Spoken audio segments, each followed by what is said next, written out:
আসসালামু আলাইকুম এভরিওয়ান, সবাইকে ওয়েলকাম ডেইলি রান্নাবান্না নতুন আরও একটা এপিসোড দেখার জন্য। শেয়ার করব আপনাদের সাথে কোনো রকম বাড়তি মশলাই ছাড়া সাধারণ মশলা দিয়ে কাচ্চি রান্না করার রেসিপি। কম ঝামেলায় এই কাচ্চিটা তৈরি করতে পারবেন। তাহলে চলেন রেসিপিটা দেখে নিই। এর জন্য লাগবে আমাদের মাংস। এখানে আমি গরুর মাংস নিয়ে নিলাম, আপনারা চলে খাসির মাংস নিতে পারবেন। এখানে প্রায় 1 কেজি পরিমাণের আছে। আমি রেগুলার সাইজ করে কেটে নিলেও আপনারা আর একটু বড় করে কাটতে পারবেন। এখন আমি এর মধ্যে দিয়ে দিব 2 টেবিল চামচ পরিমাণের রসুন বাটা, সেই সাথে 2 টেবিল চামচ পরিমাণে দিয়ে দিলাম আদা বাটা। দিয়ে দেওয়ার পর এখন এদিকে নিয়ে নিলাম একটা বাটির মধ্যে 2 টেবিল চামচ পরিমাণের বাদাম, আপনারা যে কোনো ধরনের বাদাম নিতে পারবেন। সেই সাথে দিয়ে দিলাম 1 টেবিল চামচ পরিমাণের পোস্ত দানা। এগুলোকে আমি শিলপাটায় বেটে নিব, আপনারা ইচ্ছে হলে ব্লেন্ডারেও পেস্ট করে নিতে পারেন। ব্লেন্ডারে করলে একটু পানির প্রয়োজন হবে, শিলপাটা তেমন একটা পানির প্রয়োজন হয় নাই। আমি বেটে নেওয়ার পর এগুলো দিয়ে দিলাম। এখন দিয়ে দিচ্ছি এর মধ্যে জিরে গুঁড়া 1 চা চামচ, সেই সাথে ধনিয়া গুঁড়া 1 চা চামচ পরিমাণের, সেই সাথে দিয়ে দিচ্ছি 1 টেবিল চামচ পরিমাণের গরম মশলা গুঁড়া, সেই সাথে দিয়ে দিব স্বাদ মতো লবণ। লবণটা দিয়ে দেওয়ার পর এখন দিয়ে দিচ্ছি প্রায় 1.5 চা চামচ পরিমাণের লাল মরিচের গুঁড়া, সেই সাথে অ্যাড করে নিব প্রায় 1/2 চা চামচ পরিমাণের হলুদ গুঁড়া, সেই সাথে দিয়ে দিচ্ছি এর মধ্যে 1/2 কাপ পরিমাণের টক দই। এটা কিভাবে বাসায় তৈরি করবেন তার রেসিপি চ্যানেল আছে, নিচে লিঙ্কটা দিয়ে দিব।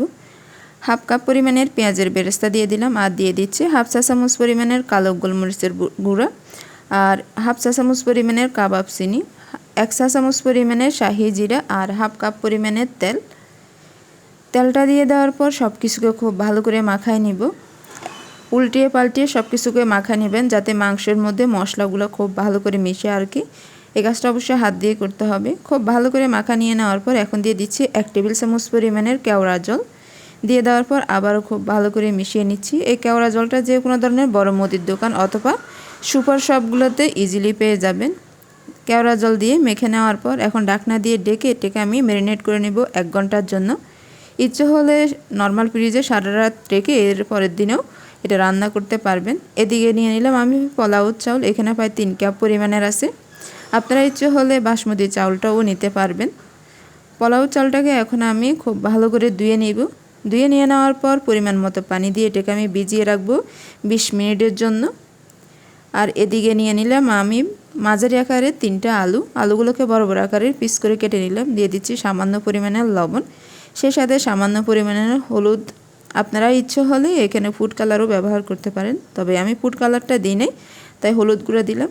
দিয়ে দেওয়ার পর খুব ভালো করে এটাকে মিশিয়ে নিচ্ছি। মিশিয়ে নিয়ে নেওয়ার পর এটাকে এখন তেলে ভেজে নিব। কড়াইয়ের মধ্যে একটু পরিমাণ মতো তেল দিয়ে আমি আলুগুলোকে প্রায় 80% সিদ্ধ করে নিব। চুলার আঁচটাকে মিডিয়ামে রেখে নেড়ে চেড়ে এগুলোকে ভেজে নিলেই হবে।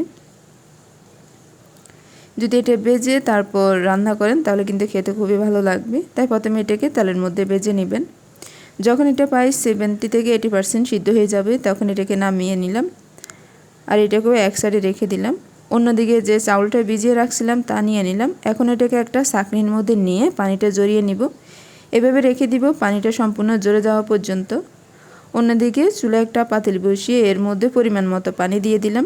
পানির পরিমাণটা চাউল থেকে ডাবল দিতে হবে যাতে ভাতগুলো জর্জরে হয়। স্বাদ মতো লবণ দিয়ে এখন দিয়ে দিলাম প্রায় 1 টেবিল চামচ পরিমাণের তেল।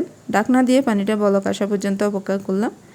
পানিটা বলক আসার পর এখন এর মধ্যে গরম মশলাগুলো দিয়ে দিচ্ছি। 1 টুকরা দারচিনি, 2টা তেজপাতা, 4 থেকে 5টা ছোটো এলাচ বা সবুজ এলাচ, প্রায় 1/2 চা চামচ পরিমাণের শাহি জিরা। দিয়ে দেওয়ার পর আবারও ঢাকনা দিয়ে এগুলোকে বলক আসা পর্যন্ত অপেক্ষা করব। বলক আসার প্রায় 1 থেকে 2 মিনিট আমি আবারও জাল দিয়ে নিলাম যাতে মশলা থেকে মশলার যে গ্রানটা আছে তা বেরিয়ে আসে। এরপর যে চাউলটা আমি পানি জড়িয়ে রেখে দিয়েছিলাম বাতি পানিটাও জড়ে দেওয়ার জন্য, সেই চাউলটা দিয়ে দিলাম। আর এখানে তেলটা দেওয়ার কারণে ভাতটা একেবারে জর্জর হবে, একটার সাথে একটা লেগে যাবে না। এখন এটাকে আমি নেড়ে চেড়ে নিচ্ছি আর প্রায় 80% মতন বা 90% মতন সিদ্ধ করে নিচ্ছি। একেবারে 100% সিদ্ধ করতে হবে না, 80 বা 90% মতন সিদ্ধ করে নিলেই হবে। মানে উপর দিয়ে সিদ্ধ হয়ে যাবে, ভিতরে শক্ত একটা রেশ থেকে যাবে, ওরকম হলে নামিয়ে নেবেন।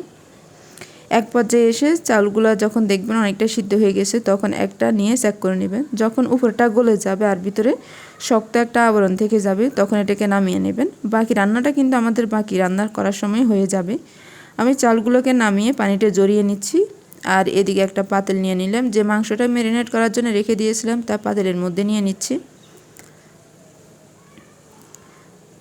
পাতিলের মধ্যে নিয়ে নেওয়ার পর এটাকে চেষ্টা করবেন সমানভাবে বিছিয়ে দেওয়ার জন্য। খেয়াল করেন তাহলে বুঝতে পারবেন। বাটির মধ্যে যত মশলা আছে সবগুলো চেষ্টা করবেন এর মধ্যে দিয়ে দেওয়ার জন্য, যাতে বাটির মধ্যে এক্সট্রা কোনো মশলা লেগে না থাকে।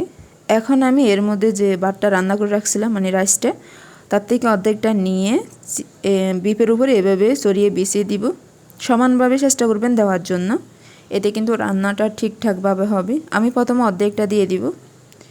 আর কাজটা কিভাবে করতে হবে যদি ভিডিওটা লক্ষ্য করেন তাহলে বুঝতে পারবেন। আমি অর্ধেকটা দিয়ে দেওয়ার পর যে আলুটাকে আমি বেজে রাখছিলাম ও তার থেকে কিছুটা নিয়ে নিলাম আর দিয়ে দিচ্ছি।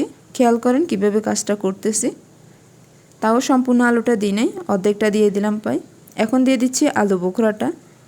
আর আলু বোখরাটাও যে কোনো ধরনের বড় মুদির দোকান বা সুপার শপগুলোতে সহজে পেয়ে যাবেন যদি আলু বোখরা বলেন আর কি।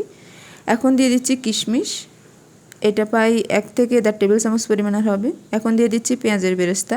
আসলে এগুলোর পরিমাপটা নির্দিষ্ট না, আপনারা আপনাদের পছন্দ অনুযায়ী দিতে পারবেন। আমি এখানে প্রায় 2 টেবিল চামচ পরিমাণে দিয়ে দিলাম। এখন দিয়ে দিচ্ছি কাঁচামরিচ, 4-5টার মতন কাঁচামরিচ দিয়ে দিলে হবে। তবে এগুলো আস্তে আস্তে, এই মরিচ থেকে কোনো রকম ঝাল বের হবে না, তবে সুন্দর একটা ফ্লেভার বের হবে। অন্যদিকে নিয়ে নিলাম 1 কাপ পরিমাণের দুধ আর তার মধ্যে দিয়ে দিলাম প্রায় 3 টেবিল চামচ পরিমাণের ঘি। আপনারা এই চলে এর মধ্যে সামান্য পরিমাণের ফুড কালার মানে জর্দার যে ফুড কালারটা আছে ওটা ব্যবহার করতে পারেন, তবে আমি কোনো ধরনের ফুড কালার ব্যবহার করলাম না। ঘিটা দিয়ে দেওয়ার পর খুব ভালো করে মিশিয়ে দুধটা থেকে অর্ধেক এ পর্যায়ে এসে আমি দিয়ে দিলাম। এরপর বাকি যে ভাতগুলো আছে তাও সমানভাবে বিছিয়ে দিব প্রথমটার মতন। খেয়াল করেন তাহলে বুঝতে পারবেন। চেষ্টা করবেন সব দিকে সমানভাবে দেওয়ার জন্য, দিলে কিন্তু রান্নাটা ঠিকঠাকভাবে হবে। দিয়ে দেওয়ার পর আর যে বাকি আলুটা আছে আমি তাও প্রথমটার মতন দিয়ে দিচ্ছি। এখন দিয়ে দিচ্ছি কিশমিশ। আসলে কিশমিশের পরিমাপটাও নির্দিষ্ট না, পছন্দ অনুযায়ী কম বেশি করে দিতে পারবেন। উপর দিয়ে দিচ্ছি পেঁয়াজের বেরেস্তা, সেটাও নিজস্ব পছন্দের উপরে ডিপেন্ড করে কম বেশি করে নেবেন। এখন আবারও দিয়ে দিচ্ছি আলু বোখরা।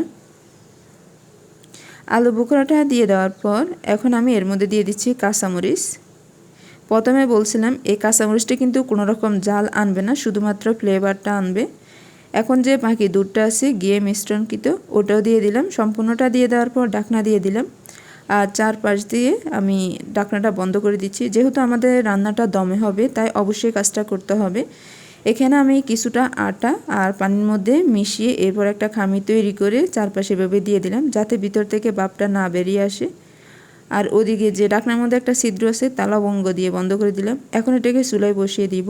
চুলার মধ্যে একটা তাওয়া বসিয়ে, যে তাওয়াগুলোতে আমরা সবসময় রুটি তাওয়াই যে ধরনের তাওয়া থাকে ওগুলো ব্যবহার করতে পারবেন। চুলার আঁচটাকে আমি মিডিয়াম থেকে কিছুটা বাড়িয়ে পাতিলটা বসিয়ে দিয়ে দিলাম প্রায় 10 মিনিটের জন্য। এ সময় চুলার আঁচটাকে মিডিয়াম থেকে হালকা একটু বাড়িয়ে রাখবেন। 10 মিনিট পর আমি ফিরে আসলাম আর চুলার আঁচটাকে এখন একেবারে কমিয়ে দিতে হবে। কমিয়ে দিয়ে দেওয়ার পর এখন এটাকে আমি এভাবে বসিয়ে রাখলাম প্রায় 1 ঘন্টার মতন। 1 ঘন্টা পর আমি চুলা থেকে পাতিলটা নামিয়ে নিলাম। প্রথমে 10 মিনিট মাঝারি আছে এটাকে রান্না করলেও পরবর্তীতে 1 ঘন্টার মতন এটাকে মিডিয়াম আর লোর মাঝামাঝি রেখে রান্না করতে হবে। অতিরিক্ত বাড়িয়ে দিলে কিন্তু এটা হবে না, পুড়ে যাবে। আমি 1 ঘন্টা পর চুলা থেকে এটাকে নামিয়ে নিলাম, মানে মোট আমার 1 ঘন্টা 10 মিনিট সময় লাগছে। এরপর এটাকে আমি এখন আপনাদেরকে দেখিয়ে দিচ্ছি ঠিক কেমনটা হলো। এর মধ্যে কিন্তু বিফটাও সিদ্ধ হয়ে যাবে আর আমি সব কিছুকে এখন খুব ভালো করে উল্টে পাল্টে মিশিয়ে নিচ্ছি।